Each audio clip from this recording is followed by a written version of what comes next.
Queridos, a paz do Senhor Jesus para todos, amém? Eu sou o pastor Adilson e esse é o Conexão da Alma. Amados, hoje nós vamos falar sobre a sexta carta enviada, às igrejas do Apocalipse, as igrejas da Ásia. E esta igreja, ela é interessante porque ela tem algo diferente das outras igrejas.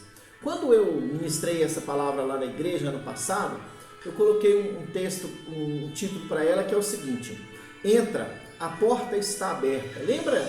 Não sei se você já foi lá na casa de alguém que você bate na porta e ele grita de lá: entra, a porta está aberta. Esse foi o título que eu dei para essa mensagem. Lá no livro de Apocalipse, no capítulo 3, a partir do verso 7, diz assim, olha: e ao anjo da igreja que está em Filadélfia escreve: isso diz o que é santo, o que é verdadeiro, o que tem a chave de Davi, o que abre e ninguém fecha, e fecha e ninguém abre. Conheço as tuas obras, eis que diante de ti pus uma porta aberta, e ninguém a pode fechar. Tendo pouca força, guardaste a minha palavra, e não negaste o meu nome. Eis que eu farei aos da sinagoga de Satanás, aos que se dizem judeus e não são, mas mentem, eis que eu farei que venham e adorem prostrado a teus pés, e saibam que eu te amo. Como guardaste a palavra da minha paciência, também eu te guardarei da hora da tentação que há de vir sobre todo mundo, para tentar os que habitam na terra. Eis que venho sem demora. Guarda o que tens, para que ninguém tome a tua coroa. A quem vencer, eu farei coluna no templo do meu Deus, e dele nunca sairá. E escreverei sobre ele o nome do meu Deus, e o nome da cidade do meu Deus, a nova Jerusalém, que desce do céu do meu Deus, e também o meu novo nome. Quem tem ouvidos, ouça o que o Espírito diz às igrejas. Amados, a igreja de Filadélfia, ela era uma igreja totalmente diferente das outras igrejas. A igreja de Filadélfia, ela estava ali na região da Lídia, e ela recebe esse nome em memória de Átalo II, que era um rei de Pérgamo que viveu entre os anos 159 e 138 a.C. E que ele era conhecido, ele era chamado, como Filadélfo. Filadélfo significa aquele que ama o seu próximo. E por causa, por quê? Isso por causa de uma devoção que ele tinha ao seu irmão, que era também seu antecessor, um homem chamado Eumênides II. A cidade, ela era um posto avançado do helenismo, depois eu vou explicar para você o que é o helenismo, e ela foi construída sobre uma coluna ampla e baixa e facilmente defensável. E assim como em Sardes, assim como aconteceu em Sardes, em Filadélfia também aconteceu um terremoto no ano 17 a.C., que destruiu a cidade de Filadélfia. E a igreja de Filadélfia, ela era uma igreja humilde, porém ela era fiel.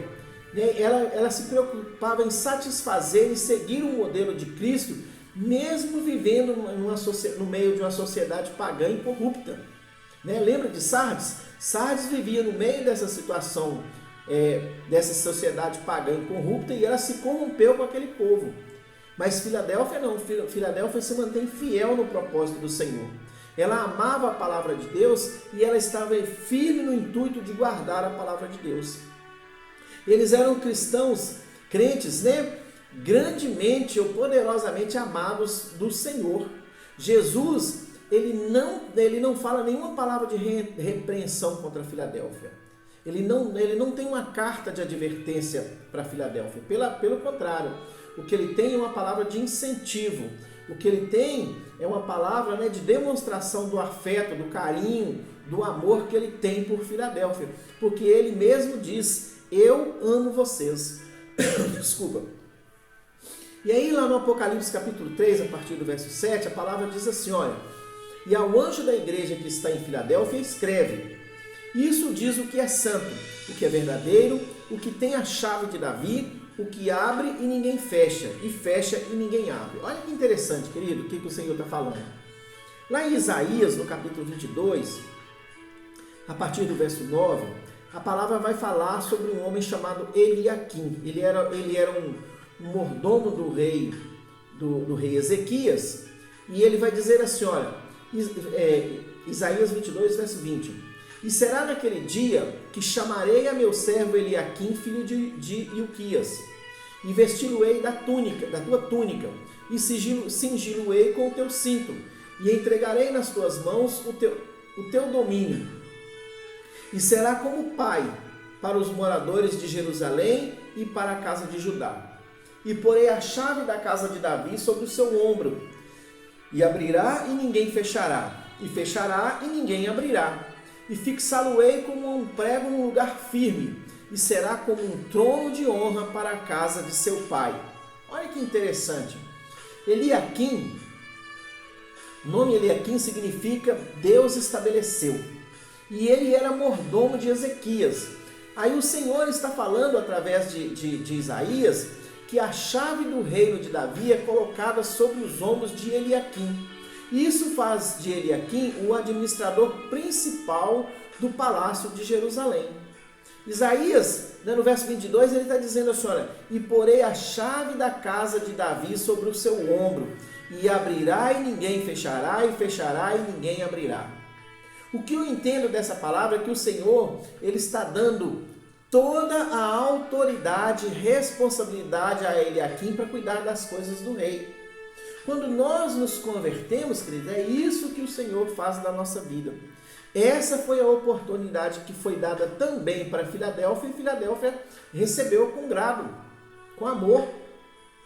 O mordomo, o servo, ele passa a ser a maior autoridade no cuidado e na administração da casa do rei. É isso que o Senhor faz de nós, quando Ele nos chama para servi-lo, e quando nós tomamos essa posição de servi-lo fielmente, como fez a igreja de Filadélfia. No verso 8 de Apocalipse 3, ele diz assim, olha, conheço as tuas obras. É claro que Jesus conhece. Jesus sabe do amor daquela igreja, sabe do carinho, sabe do temor, daquela igreja. E ele vai dizer para aquela igreja, conheço as tuas obras. Eis que diante de ti pus uma porta aberta, e ninguém a pode fechar. Tendo pouca força, guardaste a minha palavra e não negaste o meu nome. Olha o que Jesus está falando para essa igreja. Conheço as tuas obras. Eis que diante de ti pus uma porta aberta e ninguém pode fechar. Amado, Jesus está dizendo, olha, eis que ponho de ti uma nova oportunidade. Oportunidade essa que ninguém pode tirar de você. Oportunidade essa que ao longo do tempo, e mesmo diante das opressões, você nunca, jamais vai perder. No livro de Mateus, no capítulo 7, a partir do verso 13, a palavra diz assim, olha, entrai pela porta estreita, porque larga é a porta e espaçoso o caminho que conduz à perdição, e muitos são os que entram por ela. E porque estreita é a porta e apertado o caminho que leva à vida, poucos há que a encontrem. É a oportunidade que o Senhor está falando, que Ele está dando a essa igreja. É a oportunidade que Ele dá a todas as outras igrejas. Ele está dizendo, olha, eis que diante de ti pus uma porta aberta e ninguém a pode fechar. No livro de João, capítulo 10, verso 9, Jesus diz assim, olha, eu sou a porta. Se alguém entrar por mim, salvar-se-á, e entrará e sairá, e achará pastagens. Olha o que Jesus está dizendo, eu sou a porta.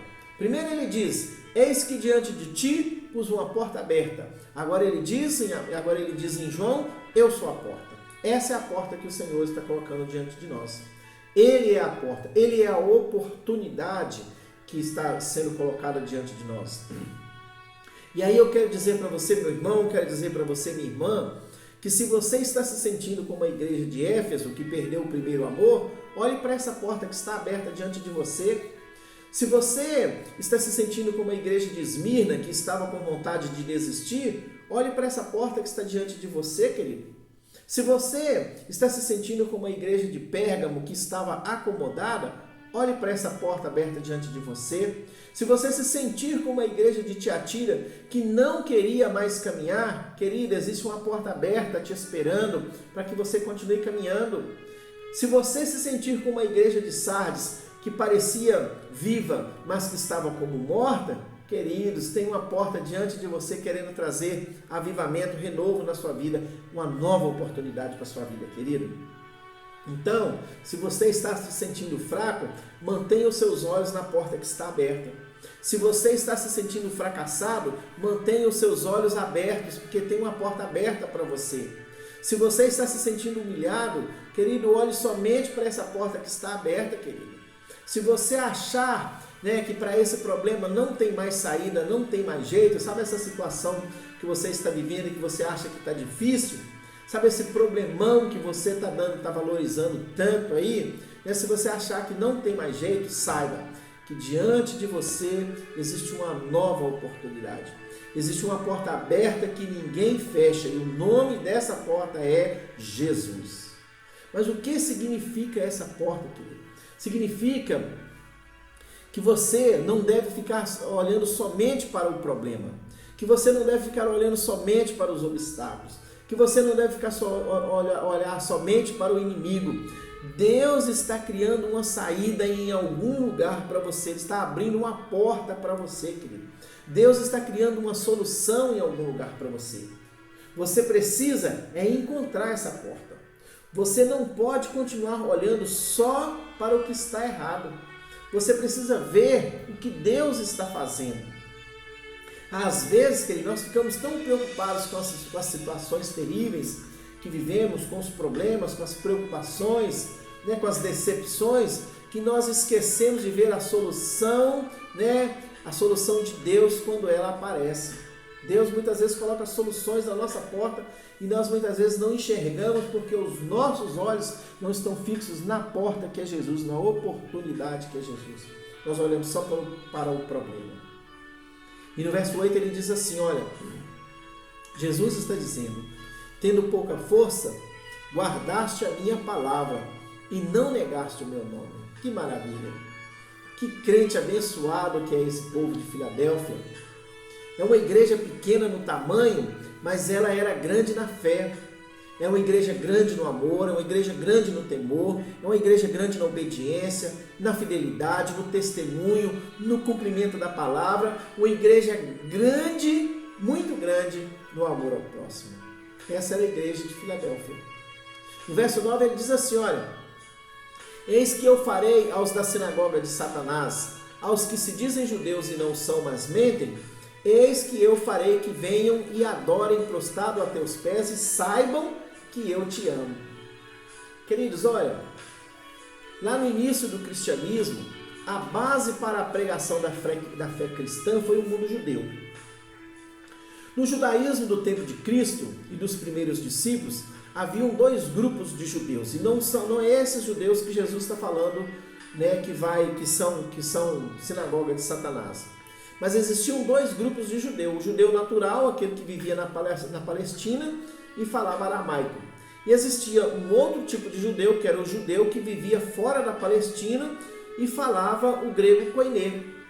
Esses gregos, esses judeus que viviam fora da Palestina, eles eram chamados de helenistas. Eram vistos com certo preconceito pelos judeus da Palestina. Por quê? Porque os judeus da Palestina entendiam que os helenistas, eles se dizia que não eram praticantes assíduos de todos os preceitos tidos como importantes, principalmente para os fariseus. Os judeus palestinos achavam que os judeus helenistas, eles não eram praticantes de todos os preceitos, de todos os ensinamentos importantes que os fariseus cultivavam, que viviam. Se a gente for olhar para a vida do apóstolo Paulo, nós podemos entender até que o apóstolo Paulo fazia parte desse grupo dos helenistas. Por quê? Porque ele era natural de Tarso, e Tarso ficava fora da Palestina. Paulo, nas suas viagens, ele sempre se dirigia principalmente aos judeus que viviam nas cidades por onde passava. São os judeus da diáspora. A diáspora são aqueles judeus que saem da sua cidade para viver em outras cidades. Então ali havia dois grupos de judeus. Os judeus hebreus, os nascidos na Palestina, que falavam o hebreu e o aramaico. E os judeus helenistas, os que nasceram na Palestina, que falavam o grego koiné. Os judeus palestinos, eles viviam em conflito com os helenistas. Os judeus palestinos, eles pregavam para os judeus de Jerusalém, aqueles de dentro de casa. E os judeus helenistas, eles pregavam para os gentios. É dessa forma, né, que eles conquistaram Roma e conquistaram os confins da terra. Mas não é esses crentes que o Senhor está falando aqui, que vão se prostrar diante da igreja de Filadélfia. Ele está falando daqueles crentes, ele está falando daqueles judeus que se opunham à pregação da palavra. Aqueles que iam contra a pregação da palavra, que não concordavam com a pregação da palavra. Ele está falando daqueles crentes que, mesmo conhecendo a verdade, eles queriam viver na prática do pecado, porque eles estavam vivendo em uma terra pagã, né, de muitos pecados. E eles amavam mais o pecado do que a verdade, a palavra de Deus. Jesus, ele está falando para esses crentes. A esses crentes é que vão chegar diante da igreja de Filadélfia e adorar a igreja de Filadélfia e saber que Jesus ama aquela igreja. Queridos, graças aos helenistas, o cristianismo se propagou e saiu da esfera de Jerusalém. Em Atos dos Apóstolos, o livro de Atos, ele quer mostrar justamente isso, né? Como a mensagem de Cristo sai da Palestina e chega até os confins da terra, naquela época que a terra entendia-se por terra como Roma. E aí no verso 9, querido, então Jesus, ele não está falando para esses judeus helenistas, nem para os judeus da Palestina. Ele está falando dos judeus que eram contrários à palavra do Senhor. A esses judeus ele está dizendo, olha, farei que venham e adorem prostrado a teus pés e saibam que eu te amo. Aleluias. No verso 9, ele ainda diz assim, olha, eis que eu farei que venham e adorem prostrado a teus pés e saibam que eu te amo. Jesus, no meu entendimento, ele está dizendo assim, olha, eles terão que reconhecer que a igreja de Filadélfia é a verdadeira congregação do povo de Deus nessa cidade. É isso que aqueles crentes vão ter que reconhecer quando tiverem que se prostrar à igreja de Filadélfia. Eles terão que reconhecer, querido, que você é crente de verdade. Eles terão que reconhecer que você guarda a palavra de Deus e que você vive para dar testemunho de Cristo onde você estiver. Eles terão que reconhecer que você é crente genuíno, querido. Que você é crente de verdade. Que mesmo em meio ao pecado, mesmo em meio a tantos prazeres da carne, você escolheu viver para Jesus. Você decidiu viver para Jesus. É isso que o Senhor está fazendo. Quando ele fala da porta, ele está falando de uma nova oportunidade. A oportunidade você agarrou com todas as unhas, com as mãos, né? Com unhas e dentes, como diz por aí, você agarrou firme essa oportunidade e você entendeu que você é crente de verdade e que nada vai te abalar. Nada vai fazer você enfraquecer, nada vai fazer você voltar para trás, porque você é determinado no Senhor, em viver para agradar o Senhor. Aí ele diz assim, olha, no verso 10, como guardaste a palavra da minha paciência, também eu te guardarei da hora da tentação que há de vir sobre todo mundo, para tentar os que habitam na terra. Queridos, em Apocalipse, no capítulo 3, o Senhor ele vai explicar o que significa isso aí.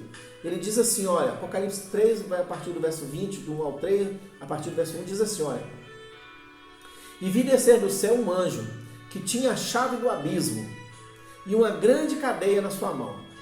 Ele prendeu o dragão, a antiga serpente, que é o diabo e Satanás, e amarrou-o por 1000 anos, e lançou-o no abismo, e ali o encarcerou, e pôs selo sobre ele, para que não mais enganasse as nações, até que os 1000 anos se acabem, e depois importa que seja solto por um pouco de tempo.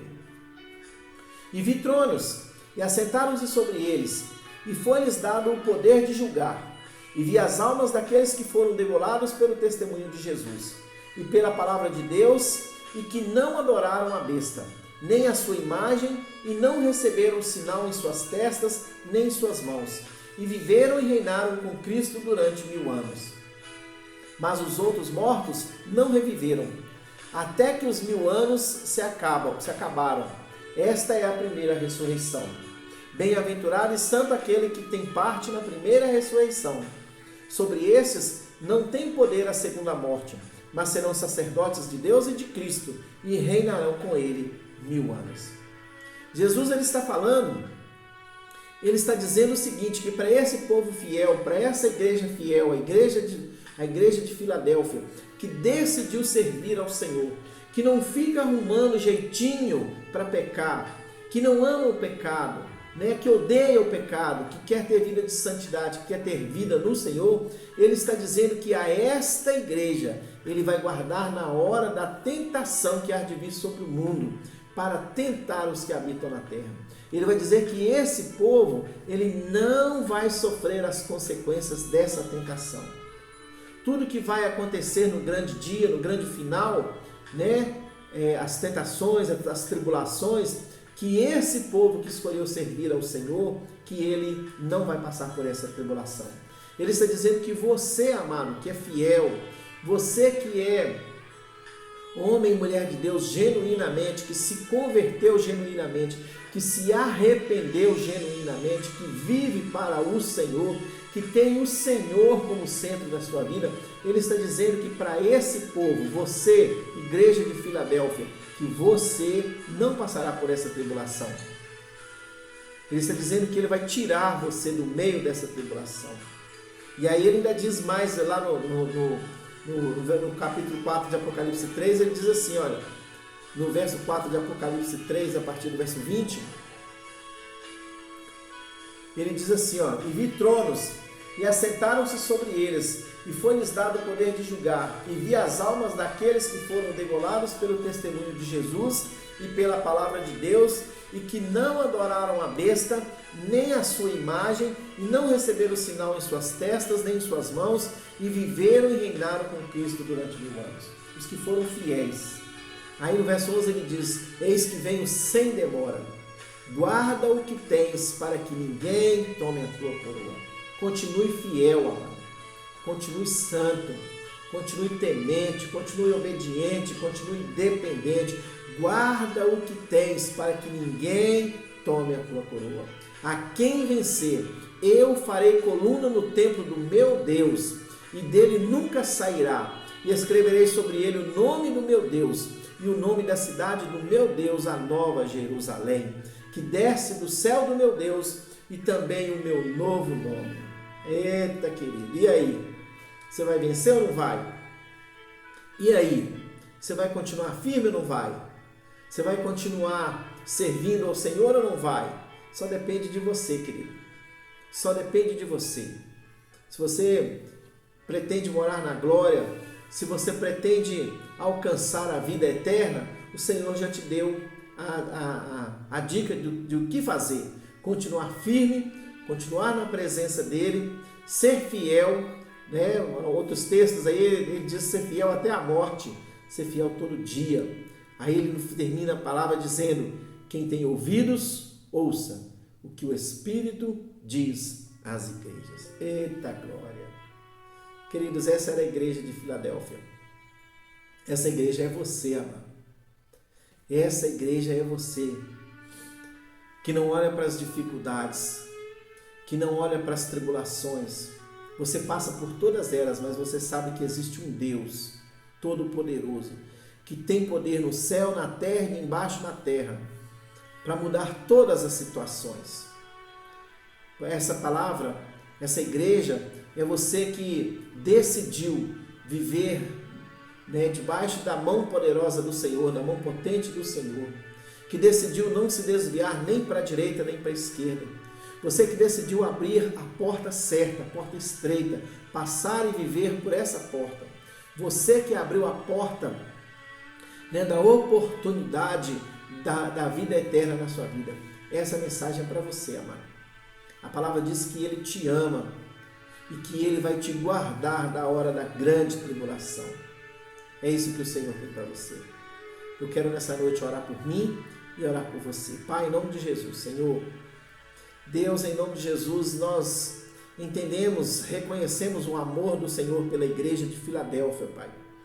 E nós entendemos, Pai, que podemos ser essa igreja, Senhor, uma igreja arrependida, uma igreja convertida, uma igreja fiel, uma igreja persistente, uma igreja dependente do Senhor, uma igreja que caminha na verdade, uma igreja de santidade, uma igreja, Pai, que mesmo estando vivendo num local de muito pecado, de muito paganismo, que ela não perdeu a sua origem, ela não perdeu a sua essência, que é caminhar na presença do Senhor, que é servir o Senhor, mesmo diante de tantas oportunidades, Pai, de se perder, ela decidiu se achar no Senhor. Ela decidiu servir ao Senhor como mordomo, como servo fiel, Pai. Deus, por isso, em nome de Jesus, nós agradecemos ao Senhor, meu Deus, por essa oportunidade maravilhosa que o Senhor concedeu a cada um de nós, de reconhecer que verdadeiramente somos filhos, somos dependentes do Senhor, estamos enraizados no Senhor. Meu Deus, assim como o Senhor usa aquela ilustração da videira, que o Senhor é a videira verdadeira e nós os galhos, assim somos na presença do Senhor. A igreja de Filadélfia, a igreja que tem amor pelo próximo, a igreja que cuida das vidas, que se preocupa com o sofrimento do outro. Deus, muito obrigado por sermos esta igreja, Senhor. Que o Senhor continue trabalhando no nosso coração, para que nós tenhamos os nossos olhos sempre voltados para o Senhor e para a Tua verdade, para a Tua vontade. Deus, assim nós oramos e Te agradecemos no nome de Jesus. Amém e graças a Deus. Amados, presta atenção. Você que já se inscreveu no canal, eu quero te pedir para que você dê o seu like, para que você compartilhe para os seus amigos. Essa mensagem ela pode edificar a vida de alguém. Você que ainda não se inscreveu, se inscreva e ative o sininho para você receber aí as mensagens, para você também ter a oportunidade de edificar a vida de alguém, de abençoar a vida de alguém com a mensagem. Amém? Que Deus te abençoe. Nós nos encontramos no próximo